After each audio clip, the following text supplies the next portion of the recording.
Welcome to the Lincoln County Living, the podcast for the people, by the people, where we keep it real, keep it local, and maybe even keep it a little awkward sometimes. I'm your host, Nicholas Hall, bringing you stories from the heart of New Mexico, where the spirit of Lincoln County thrives through its people and its places.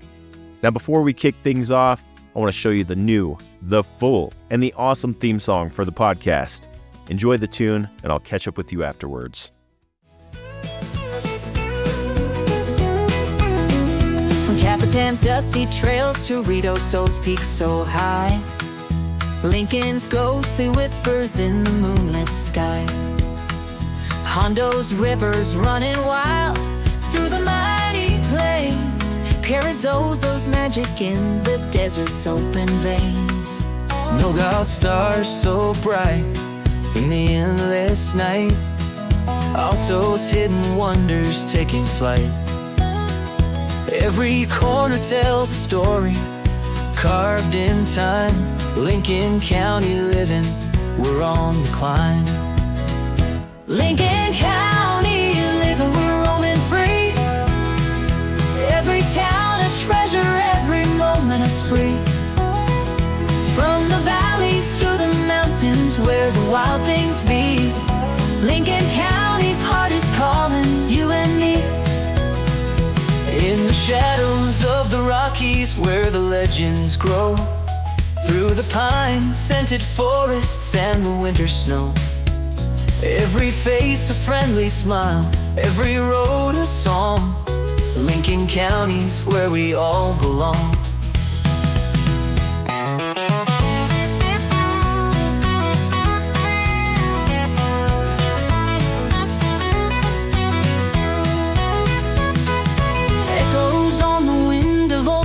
Tales, frontier spirit strong, never fails. From the sun-washed mornings to the star-kissed nights, Lincoln County's living, feeling right. Lincoln County living, we're roaming free. Every town a treasure, every moment a spree. From the valleys to the mountains where the wild things be, Lincoln County's heart is calling you and me. Lincoln County's heart is calling you and me.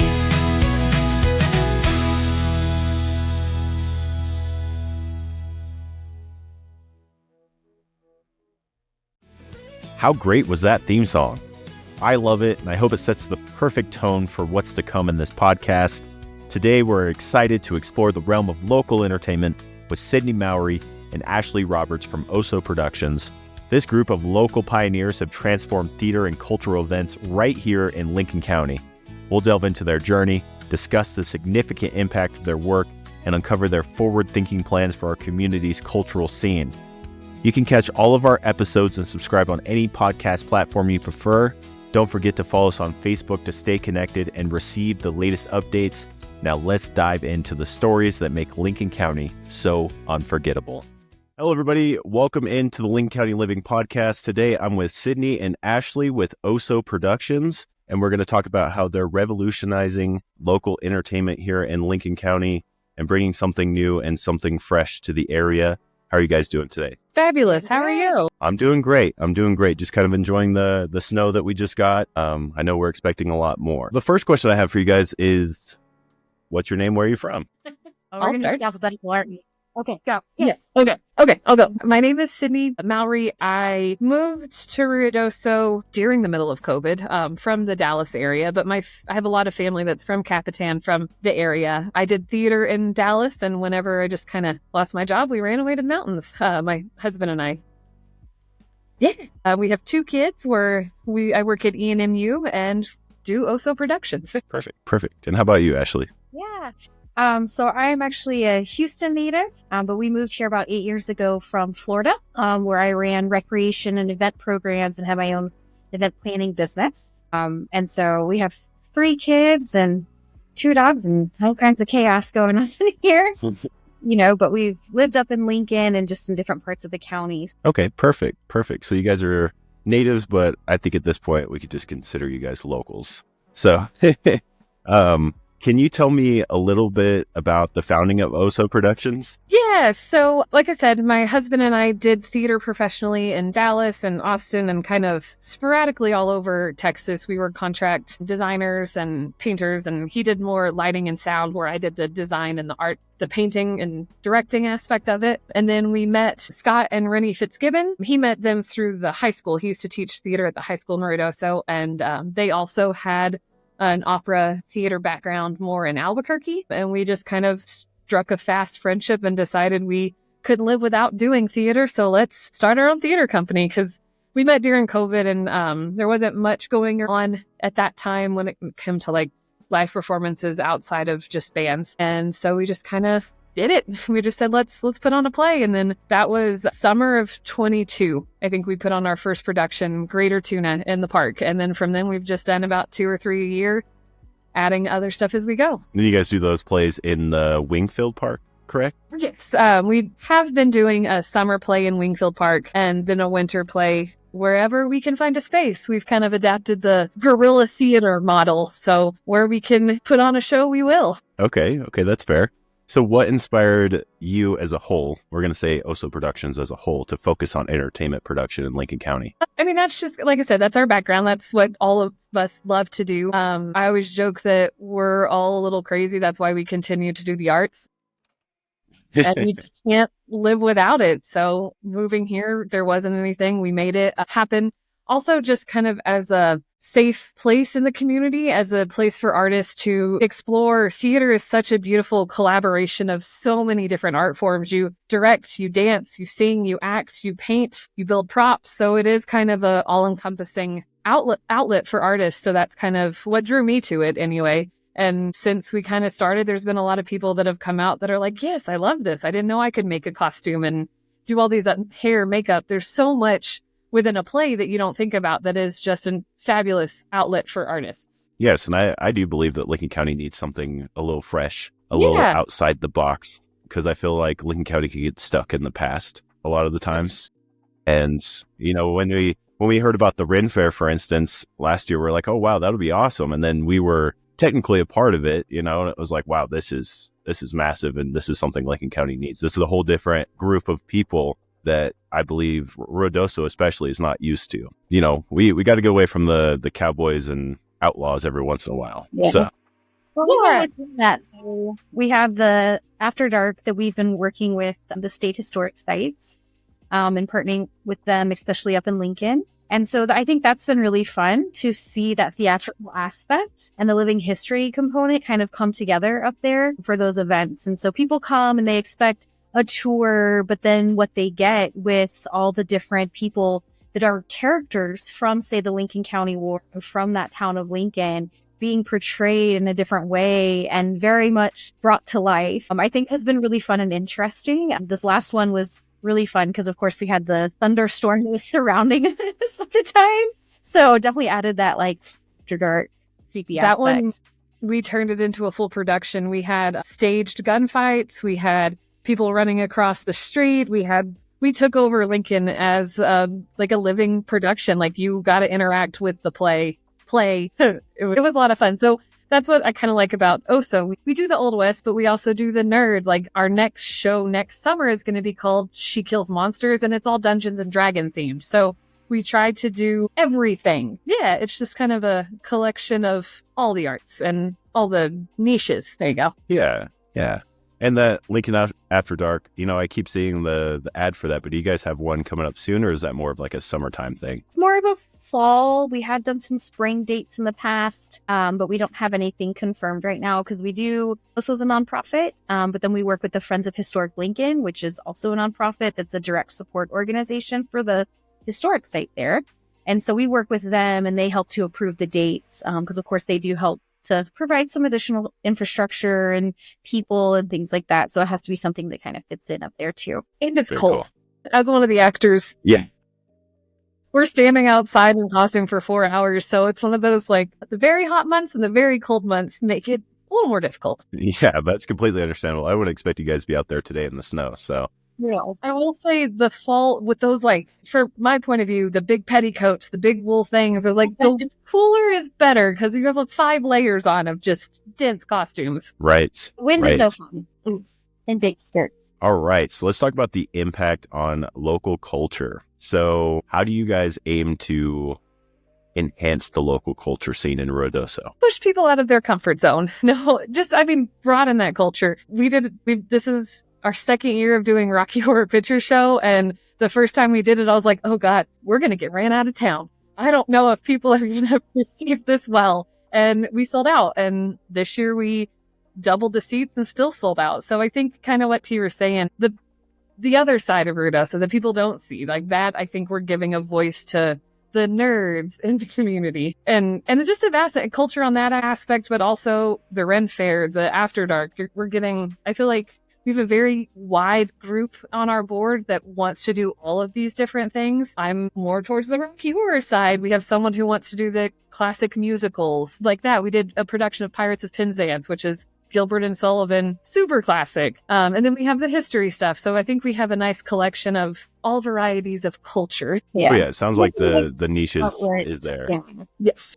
So I think we can kind of find something under that OSO umbrella that speaks to them. And maybe that will get them to come out to some other things too. I mean, we mentioned the Ren Fair. I was vastly surprised how many people that I'm used to seeing up in places like Lincoln with their cowboy hats and their horses literally going down the street who showed up and saying get up at the Ren Fair. And you're just like, hey, you're here. That's awesome. I didn't expect it, but I would complete Ren Fair get up. Like I saw people that I knew. I was like, you have a costume? You're dressed like an elf? Heck yeah. Like, Yeah. I think the Ren Fair specifically lets you step out of reality for a little bit. And I think that's kind of the magic behind it. You get to go escapism at its finest. And it was, your guys' events seem to have big turnouts. So I would say, you guys are obviously, being received well by the community. And it seems like, surprisingly, the community is very open-minded about it. Yes. Because, from a standpoint of somebody who's lived here, I think I've been here for almost 15 years now. I would have never expected Lincoln County to take you guys in with such an open mind with these kind of things, especially a Renaissance fair of all things. Like, I think it's awesome because I'm one of those nerds that you talk about, but I know a lot of the people that live here are like, I don't know, but it's great that you guys are being received well. Yeah. Yes. And I think a piece of it, right? I mean, we're here for our community, but as a community, I think we all acknowledge that we're also a tourism destination. And so embracing different people who will come here at different times of the year is important as a community, and broadening what we offer because the same people aren't going to come to every single thing we put on. So if we start looking into what are some of those other markets, then that's an opportunity for us. And I think that's one of the things that this really fills, because we didn't have anything like this. And it's mostly a completely different group of people. And I mean, Sydney, we had people from all over the place. We had a fair contingent from Arizona, which we see some of, but I don't think see as much of as we saw at the Ren Fair as a general percentage. So it's pretty exciting to bring new people here and expose them to this area, to the history, to the culture that we have here, and hopefully keep them coming back. Yeah. And to kind of the opposite end of that coin, the Ren Fair, not only, like we said earlier, the locals that got out, but just also in general is creating this little community of artists that I like. When I first moved here, I moved here from Dallas and I lived in Austin and I was like, oh, okay, small town, I can adjust. And now I'm like, hey, we have really cool people here that want to make these cool art projects and have this motivation. And recently, the last couple shows, we've gotten a new, younger crew that's coming in that really gives me hope for, the future of this town, this production company. It's just all the warm and fuzzies. And you guys do work with the college as well, right? We use this, so unofficially, officially not. I know it's weird. Some of us work at the college, so you have to wear the different hats. But we did rent the big lecture hall for 2 of our Christmas shows. This year we did Clue, and last year we did a Sherlock Carol. So we did rent this space. We're not like a sub of the college, but we do have a lot of the college students come in our shows. So it is kind of a symbiotic relationship. Okay, that makes sense. That makes complete sense. So speaking of the Lincoln Forest Renaissance Fair, I know you guys, this will be your second annual. It's going to be a big deal once again, I'd imagine. Yes. So what originally sparked the idea of the Ren Fair? What made you guys decide that Ruidoso needed one of those? So Ashley's we husband, wanted- Tim, and yeah, we wanted one, so we did it. No, but on the other side of that, I met Ashley and her husband working through the village. So Tim and I both used to work. I worked for Parks and Rec and he worked for the convention center, and we were on the team tourist side. And that's something we pitched for a while. We're like, this would be great. The village should do a Ren Fair, and just with budget and time and all the other stuff, it didn't work. And so after both of us kind of left, we had Oso started and we're like, you know what? Let's do it ourselves. And we just did it and ran with it. Well, that's the best story I've ever heard. Just do what you got to do to make it happen. Yeah, and we did. Then February, decided to pull the trigger on it, and we made it happen in mid-May. Yeah, that's a short amount of time. You guys So- pulled off a pretty awesome event in a short amount of time. So I think it surprised every one of us. Like, I'm kind of ticket sales. I think I was more pessimist of the group. I was like, yeah, we might have 1,000 people. This will just be fun. It's something we want to do. It'll be small.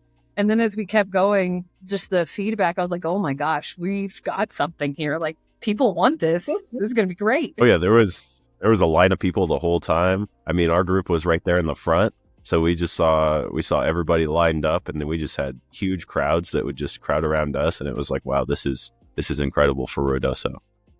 And I think it's just kind of the group we have together is perfect. Ashley, who's done huge wine festivals, Tim, who has got the historian, Rennie and I have the art brain, Gray has the art, like we're all just kind of nice pieces to this pie that just kind of fell together. So like, well, let's use our talents and do something fun. Yeah. So, and like she said, I think within our group, we have people who are very on the entertainment side of the brain, right? And that creative component. We have a lot of logistics experience between all of us, from the tourism fields and working with various groups throughout the community and the county and within the village. And so we know where a lot of those resources lie. And so I think that really helped us in that short time frame last year to pull it off. And of course, this year we've had a whole year to really reflect on last year and start planning for this year. And so I'm really excited about this year. Yeah, it's going to be fabulous.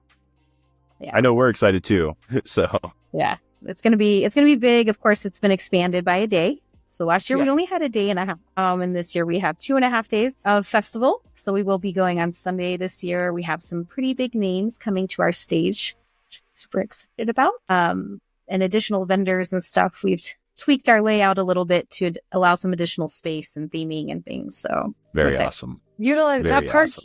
has so much little nooks and crannies that you can use with intention. Like you have to we were able to walk it a couple times and be like, okay, what if we move this back here? Just kind of replay. That park is huge. And I feel like up until our event, it was just the meadow that got used. And so we're like, well, let's use all of it. Let's get creative on how we lay this out. And I think we're utilizing that space. I don't know if we can fit much more in. yeah, after the layout from this year, Yeah. we need Quality. like a second lid, something. Double You got a decker. lot of people in there. I mean, that was more vendors than I think I've seen at most events that happen in Lincoln County. There was a lot of vendors and a lot of different stuff to choose from, not just horses and Texas stars. Yeah, there was all kinds of stuff. So whenever you talk about organizing an event like this, I know there's a lot of steps that go into that. And I know that we're not going to be able to talk about all of them here today. But when you organize an event like that, walk us through just a little bit of what it would take to organize such an event. The brain where I'm the scatter plot person. There's a lot of components of it, right? So you do have logistics as far as permitting and things along those lines, because we do not only have the entire space, we do protect that space for our vendors. Obviously, we need to make sure that we have access to it through those permits and things. But then we also do have alcohol sales that, throughout the entirety, walk around with your drinks. So there's that permitting component. So we do have those things. A lot of marketing logistics goes into it. Of course, prior to, we've already put out our call for our vendors and entertainment and had those coming in. And so far, Sydney, how many have we accepted? 9. I want to say we're right at the 80 mark of vendors. Yeah. So we're Wow. right about at 80. And last year we had accepted, and then we a couple about ended up- 112, and then with people not making it, so all of that, we had about, I think, 98 total that ended up showing up. Yeah. So, So we're 98 vendors on top of all of our entertainment folks. And so lodging is a component, transportation is a component, because we did have Parking. the buses last year. Parking. And then volunteers as well. We did have a lot of organizations that volunteered and helped us out with things like parking and helping to run. Santa's helpers. Yeah, they were great. They came in and fabulous. Yeah, but no, you're good. We did. I mean, we had some great volunteers that came out of the woodwork to help us out with things when we started realizing how big we were going to be. Because we did have additional needs, right? We had additional signage that we needed. We had the bus. We had to work out, being allowed to use those parking spaces. And of course, we're looking at this year, hopefully being even bigger.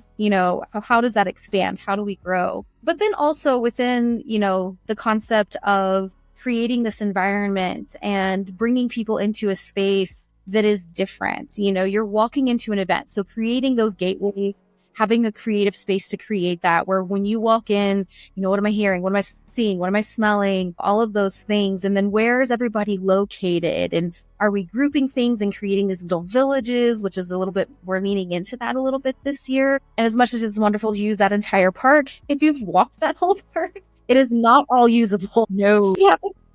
Strategic of what fits between what trees and little dips and leaves and different things like that. Kind of I was just going to kind of go on that as a funny. Last year, whenever we were first measuring the park, it was snowing. So we all went out with little measuring wheels and kind of guessed. And so then we're like, okay, we can fit about 5 here, 3 here.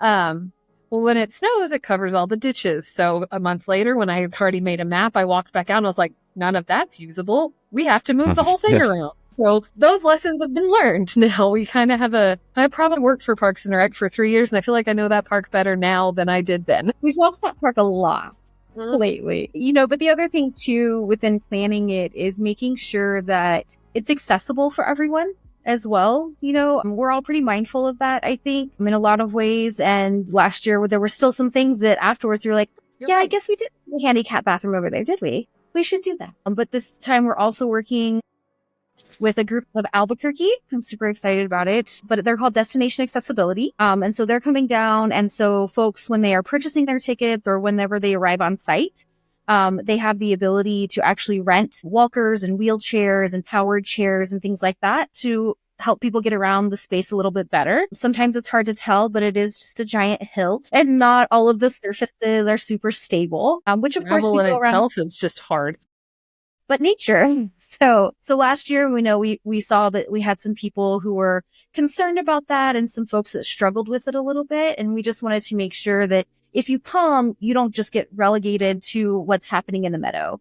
We want you to go to the other stages, to the other little villages, to see all the vendors, to see all the entertainment, and really feel like you're a piece of that. So we're working with them this year, and I'm super excited about that. Gives me warm fuzzies. Awesome. That there's people that we can help with that. And they provide beyond just mobility services. They do have some other items as well for some hearing and things like that we can continue to incorporate as we move forward. So I am excited. Very awesome. That is very awesome news. And I think that'll make a lot of people happy. Yeah. Oh, yeah. And so kind of on the other side of that, too, when it comes to planning events, I heard somebody said this a while back and it stuck with me. The community and the people that go to the events are all just as important. Like they create that event. You create that energy. We can order porta potties all day, but the people that show up make the difference. So it is, I think that's one of the unique things about our event. It had this energy that I don't think I've seen in many other events here. So that's kind of planning, but also that luck of the people that show up also bring their own element to these events. Yeah. So, and that's always a lot of fun, to see the different costumes and to celebrate those things too, right? So we love the costumes. So we did a costume contest. We were doing parades and, things like that. Also, what kind of things are they interested in? And so being able to say, hey, this year we're doing theme days. And so we have a pirate day. So that was super exciting because we had a lot of people really lean into that last year. And we have a great group of entertainers that come out and they crack me up. Oh, bless you. We're going to have a Celtic day, to kind of lean a little bit more into some of those items, with the Scottish and the Irish components and music and things like that. We have the Highland Games guys who come out as well. And then we're going to have the day that's the fantasy day. So leaning into that kind of the elves and the fairies and the knights and the dragons and things along those lines. And so, like you said, those energies, it's so much fun when people just take that and embrace or feel embraced by it too, right? My father-in-law, for example, is a very creative man, but he is a pirate through and through. And he's stuck here in the mountains. So it's really nice. He's very excited to come and sing sea shanties over in the pub, in the tavern, and be able to walk around like a pirate all weekend. And he appreciates that outlet that, if you look at regionally, we don't have a lot of. And so that's exciting too. So there's a lot. There's a lot that goes into it. We also do a lot of our own production from things like soundtracks. So I don't know if you noticed last year, and we're going to enhance this year. We actually have repeaters that go through the park. Yes, I remember that. Yes. Well, the videos throughout the park. And so you walk into that theming and the messaging and things like that. So we produce all that. We put all that together. It's creating a world. Yes. Yeah. And it's same thing with decor, right? So trying to deck out that giant pavilion to where it looks more like a tavern, creating areas that are going to feel a little bit more like a medieval village or a fairy field or, things like that. Wagon. And so those pieces, creating signage that isn't just a plastic printed piece, so we've been cutting and painting and burning wood with lasers and doing 3D printing and all kinds of crazy things, sewing giant tent cups. So they don't just big hole that we made. Yes, lots of gold paint everywhere. But that's part of it too. So we have the logistics portion of it, but we have a lot of the creative production schedule of what we're doing too. So it's exciting. Yeah, it sounds like it's going to be a good time this year. It was definitely a good time last year. I was telling Sydney before we started that I was actually a part of the Highland Games group last year, and definitely going to be a part of it again this year. Me and my wife both are Highland Games athletes, so it's very nice. We're trying really hard to get a Highland Games started in Ruidoso. We'd really like to, because then we don't have to travel as far. I need more hours in the day because I would love to.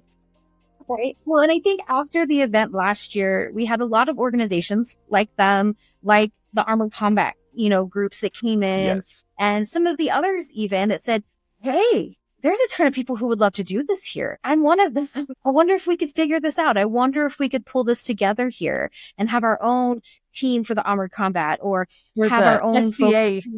Yeah. And I think the Amgard, the sword fighting groups, they practice at the park regularly now, which is really cool. Yeah, they do. They do.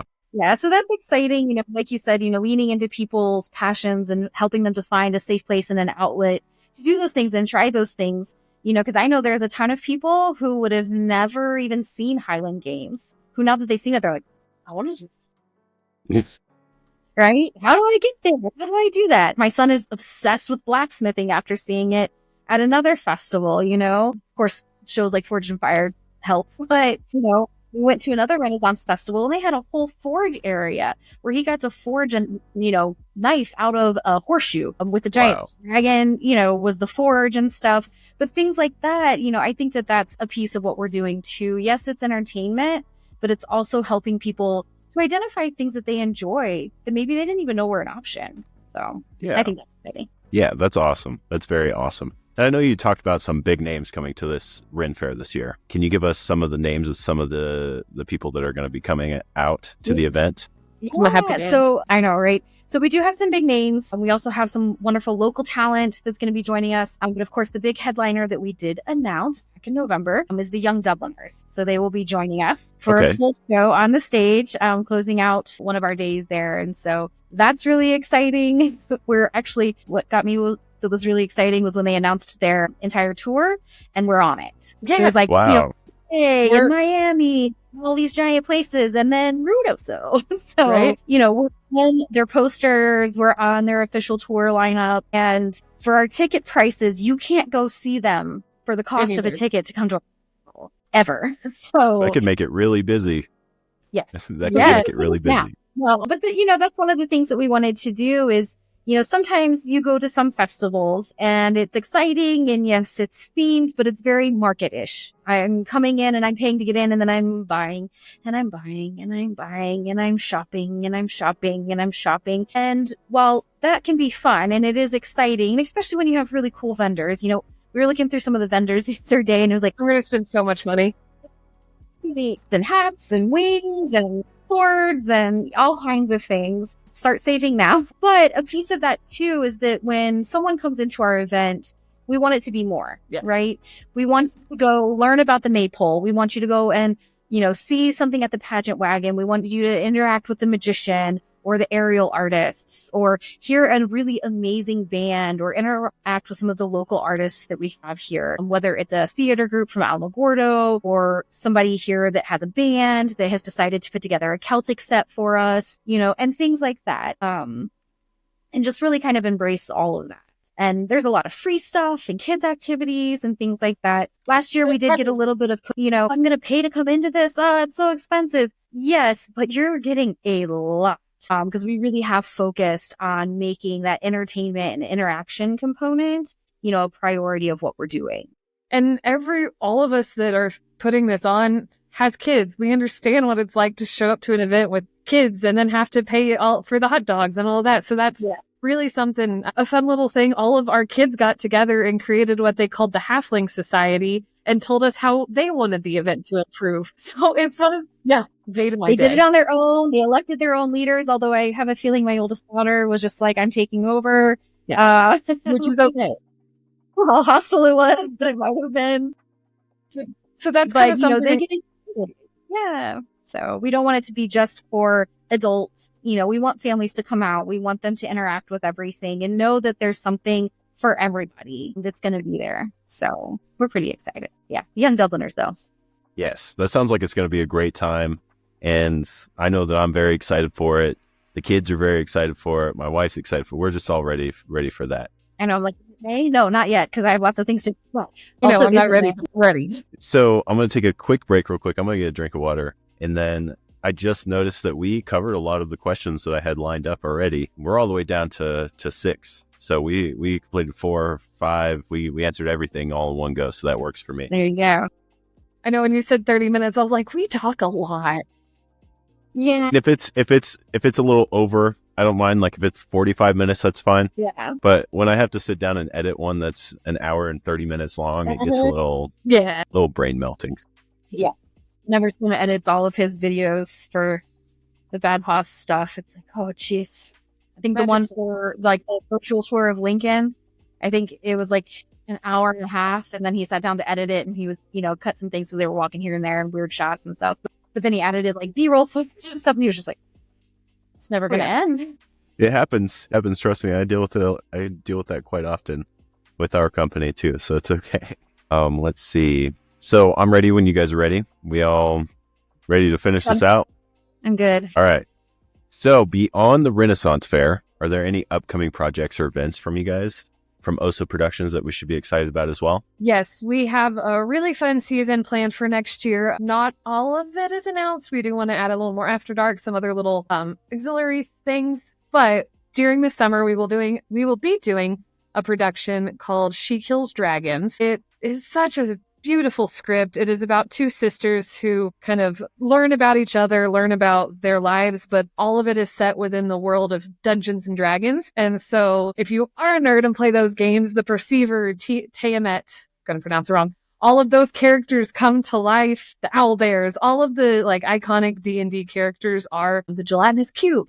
We're all within this play. So it plays within that world of high school and Dungeons and Dragons. So you get a lot of that pop culture too. It's a beautiful script. It's a fun story. The costumes and makeup are going to be so fun. So if you know anybody that does enjoy making those things, we're going to have casting soon. We'll be doing our production team. I'm hoping to get a fun crew to get that together. That'll be during the summer. And then next Christmas, we're going to be doing the 1940s Christmas Radio Hour. It's a musical. So this is going to be the first time we've done a musical in a while. It's not a radio show like your typical sitting reading a radio. It is a play about a radio crew. So you see with the backstage shenanigans that they pull, all of the backstory while they're producing this radio play set in the 1940s during that kind of USO kind of army, all of those storylines. It's heartwarming. It's Christmas. It's going to have a lot of those harmonies. So if anybody likes to sing and wants to be in that show, we will be doing that as well. So those are our big plays that we're doing. We also last year during Rocky, we announced our scholarships. So our friend Scott Fitzgibbons passed earlier this year. And after that, we've been able to set up a scholarship fund in his name. Feelings. Mm-hmm. Shit. Sorry. Anyway, a scholarship in his name for any local students that they don't have to necessarily pursue the arts, but if you've been involved in our productions, it will be an opportunity to go to school. That was harder than I thought. You're okay. You're okay. Take your time. It doesn't get easier. Nope. But it has been nice to have that set up. You know, we've been taking $1 from each of the tickets and putting it into that fund. We are going to dedicate a stage this year at the Ren Fair to him. Now you got me started. It gets easier, but it doesn't. He passed away shortly after the Ren Fair last year. And so very big highs and then very big lows. Yeah.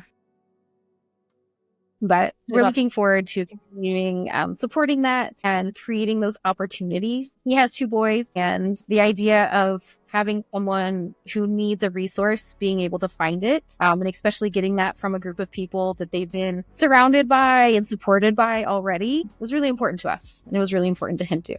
So we're excited. Very good. Sad, but excited.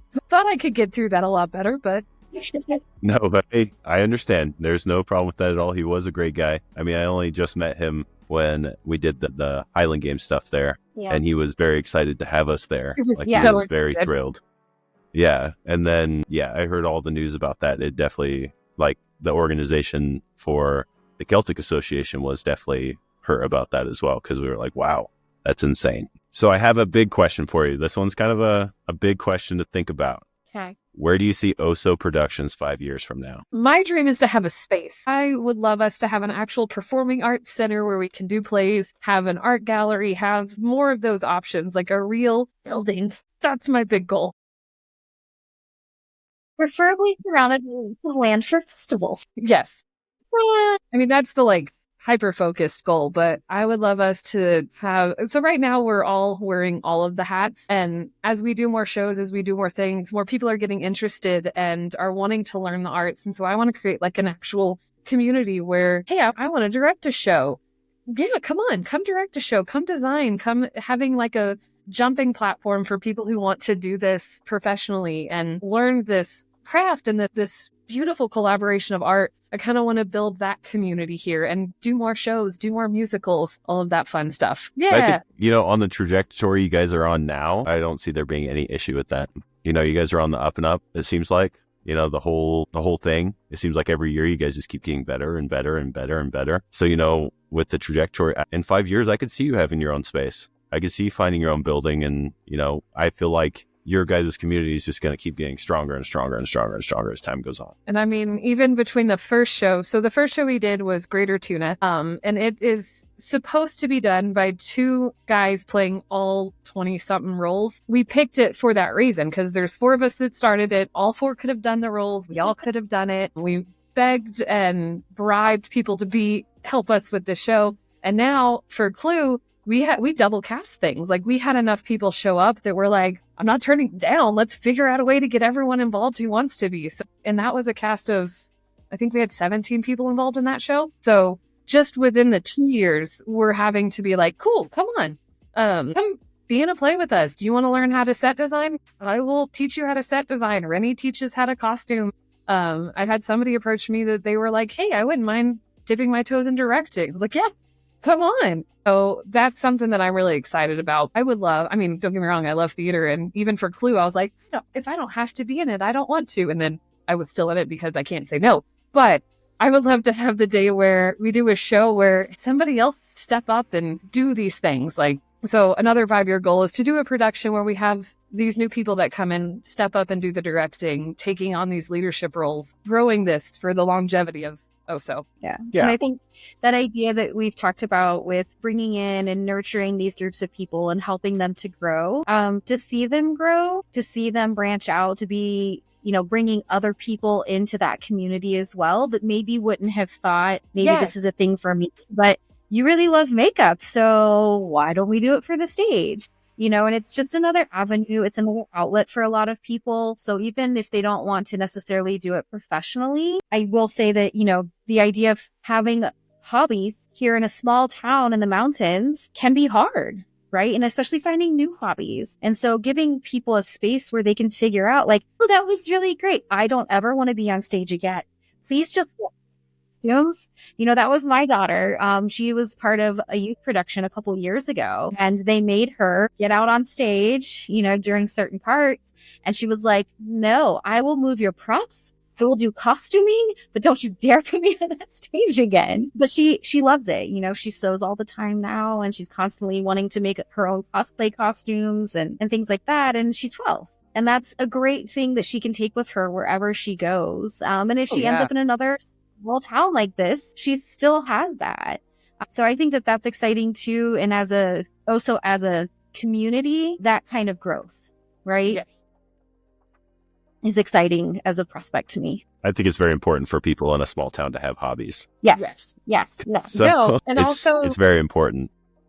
Especially just kind of, I feel like this community very much caters to the retire and the youth sports. Like those are the main things to do here. So having that middle ground of, hey, let's go out and watch a play. Or we've had I'm trying to think, 3 people who auditioned for the summer show that now took on larger roles for the winter show, seeing that growth, directing the summer show, being like, I can't hear you. Come on, speak louder, to then stepping into a main character and owning the space. Just seeing that growth within people in this community, it's amazing. Like it is. Yes, we do art, but we are also our own little weird family. Well put. Okay, so what advice do you give to someone looking to start a career in entertainment production, especially in a smaller community? I know we were just talking about that, but if, you talk about people stepping outside of their comfort zone. Yes. I know that was one of the big deals, but I feel like to get somebody to do a play or get somebody to do a production, it takes a lot more than just telling them to step outside of their comfort zone. You got to be a little crazy. I feel like you got to be a little crazy to go put on a wig and scream in front of 50 people. Like there is that level of embrace your own crazy, but also be resilient. I've been doing theater for almost 20 years now. If you don't develop a tough skin, you can't quit the first time you don't get that applause. You can't quit the first time the audience doesn't get your joke or you don't get cast in the role. There is that resiliency, which also translates into just running the business, like running the theater. Keep trying. If you do a show and no one shows up, pivot and learn from it. Don't let it get you down. And I would say too, get to know everybody. Yes. There's people who have come out of the woodwork to support things with us. And I'm just like, what? Well, okay. I mean, come on. But I would never have gone into this thinking that would be the resource for this, right? Working with everybody. Yeah. And letting everybody have a piece of that too. I think that, some people kind of get blinders on when it comes to the arts, right? Or, either it's, this perception of things aren't serious or, it's not a martyr. Or, you know what I mean? So there's different camps, but I think when people experience the versatility of the arts, whether it's doing ceramics or painting or a play or singing or a festival or any of these things, those are things that are going to speak to somebody at some point and they're going to realize. So even though saying, get out of your comfort zone, be part of a production. Hey, will you just come and, help us take tickets or paint this piece of, the backdrop or what have you, sometimes it's a lot less daunting. And then once they experience it and they see other people going through learning their roles and going through, auditions and then going through all of, the practicing and rehearsing and finding their blocking and things like that. Next thing you know, they're like, oh, well, okay, that's not so scary. Maybe I can be a part of that. Or maybe I do want to learn more of that backstage component or the production component with the sounds or the lights, or they kind of find what they're comfortable with and continue to grow. And I think that's exciting too. And then kind of following on that learning to work with everybody, especially if you're wanting to start an entertainment or a theater, you work with every different type of person, and learning how to meet them where they are, not where you want them to be, is a very good skill that you learn in theater and in that collaborative art form. It is that like, hey, you bring a piece, I bring a piece. We all create this together and then we give it to the world and then it's not ours anymore. We learn to share. Yes. That's completely fair. So how can listeners get involved or support Oso Productions? Make eye contact with me long enough and I'll rope you in a show. No. That could be a warning board. Yes. No. So we have Oso Productions, ruidoso.com, and then our Facebook and Instagram. Message us, or there's a little questionnaire on our website. Both of those platforms, we also post when our auditions are. And if you see an audition posting, even if you don't want to be on stage, if you want costumes, lighting, sound, just show up to the auditions, and that's part of that form. Like, well, the production is part of that too. So those are our biggest ways to get a hold of us. Okay, Yeah. perfect. And I guess that answers all of my questions. Fabulous. So we're going to go ahead and I'll go ahead and finish this out here in just a second. So let's see here. Let me make sure I covered everything here. So thank you guys for coming on today. I really appreciate you taking the time. I know you guys have a really busy schedule, and it was a little challenging, getting something set in stone, but we finally did. And we had a great episode, and I feel for a lot of people, this will be very insightful. And for a lot of people, this will also be very informational because I'm going to be quite honest with you. I didn't quite know what you guys did, if I'm being quite honest. So I was like, I know they put on events and they put on shows and plays, but, this kind of gave me a little more insight of the quality of work that you guys do. And from a local to another local, you guys are doing great work. And I do believe that our community is in desperate need of something fresh and something new. I know I keep saying that, but it's very true. And just keep doing the good work that you guys are doing. And I think, like I said, in a few years, you guys are going to be unstoppable. So you're welcome. Thank you Circling for back to that eye contact. If you ever want to get involved in sound with the play, let me know. I mean, the stuff that we do, I'd be more than happy to help you guys out with some stuff if you need some help. So just reach out.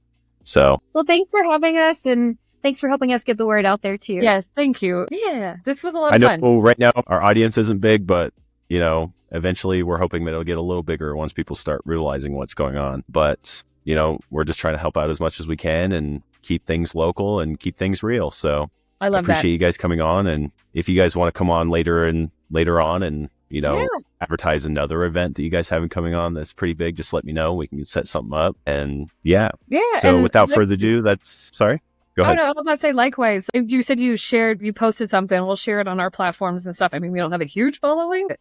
If you want to do anything for the Ren Fair, be out there, do something, we can work together. I'll already be out there.